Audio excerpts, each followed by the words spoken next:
The common mistakes ng mga learners drivers kung bakit hindi natin nakokontrol yung paggalaw ng ating kotse, lalong-lalo na pagdating sa maneuver. So when we say maneuver, pwede natin siyang gawin sa traffic, pag nagpa-park, sa mga masisikip, pagka bebelta ka. Yan. So diyan nangyayari ang pagmamaneuver, which is napakahalaga dyan na makontrol natin ang galaw ng ating kotse, lalong-lalo na kung manual transmission. So the common mistakes ng mga nag-aaral or mga bagong driver kung bakit tayo namamatay ng makina, yung mga sudden na paggalaw or pagtalo ng sasakyan natin, lalong-lalo na sa mga masisikip. Yan, minsan nababangga tayo kasi biglang galaw, biglang talon ng sasakyan.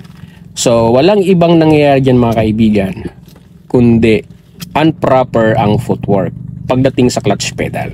So ganito kasi yan, pakita ko lang sa inyo guys. Yan. Kung ang pag-release nyo ng clutch pedal ay katulad nyan, yan, biglang bitaw, malamang ang mangyayari sa kotse nyo dyan, bigla siyang magja-jump. Ang masama nito, kung may object or may sasakyan sa harapan nyo or tao, pwede nyong ma-hit, pwede nyong matamaan. So para makontrol nyo ang sasakyan nyo, ang gawin yung footwork ganito. Yan. Pakita ko lang sa inyo guys. So dahil nakatigil tayo dito sa gilid, so ang gawin yung footwork sa paa nyo guys, kapag i-release nyo ng gradual, so hanapin nyo yung bite point. Pag nahanap nyo yung bite point, i-hold nyo yung paa nyo sa clutch. Tapos para mapagalaw nyo ng maayos ang sasakyan nyo, ang gawin nyo sa clutch, konting baba. Tapos, makokontrol nyo ang galaw ng kotse nyo yan. Tapos, konting taas naman, para magtuloy-tuloy ang galaw ng sasakyan nyo. Tapos, down, then up, then down, then up. Kung mapapansin nyo, hindi ko siya totally binibitawan. Kasi, mawawalan kayo ng control sa sasakyan nyo kapag totally binitawan nyo siya. It's either makatama kayo, makabangga kayo ng tao or object na nasa harapan nyo. Kaya ang ginagawa dyan, bite point, clutch control. At para magawa natin ang clutch control, pag tinaas mo siya, pag nanap mo yung bite point, hold. Then, pag gusto mong kontrolin ang galaw, down, up, down, up. So, ganun lang siya. Pag idinadown mo siya, nakokontrol mo yung galaw, nawawala yung pagka-aggressive niya. Pag tinaas mo siya until biting point, magsisimula siyang umabante or gumalaw, mag-move. So ganun kinokontrol ang clutch pedal para na sa ganun makontrol mo din ang galaw ng sasakyan. So papakita ko lang sa inyo para may reference kayo. So yan, clutch down, lagay sa first gear. So let's say traffic or magmamaneuver ka, gagalaw yung sasakyan mo ng kontrolado. Clutch control. Ayan. Pag tinaas ko yan ng konti guys, then i-hold ko siya.